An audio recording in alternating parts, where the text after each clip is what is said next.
Many newer vehicles now use a multi-function touchscreen interface to control such functions as the radio, climate control, navigation, and other systems.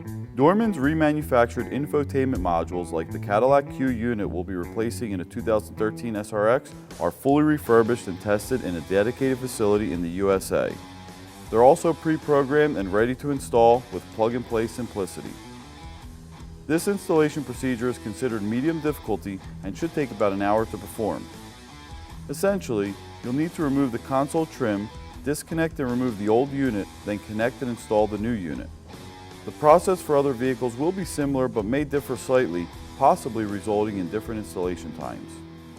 Start by pulling back the kick panel on both sides of the center console to access the mounting hardware for the upper console trim. Then pull up on the main trim to release it. Pull the trim plate beneath the center stack towards you to release it and remove it. Remove the two lower screws holding the infotainment bezel in place. Then remove the upper trim cover. Pull gently from the bottom of the bezel to remove it. Carefully disconnect the wiring harness from the bezel.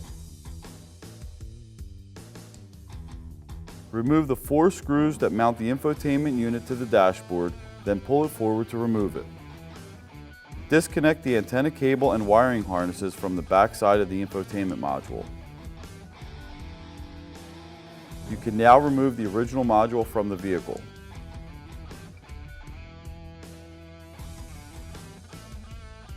Install the new infotainment module in the dashboard, making sure that all electrical connections are secure.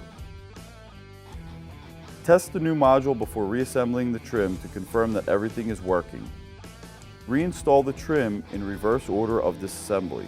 If you have any other questions about this repair or any other, our tech line is always there to help.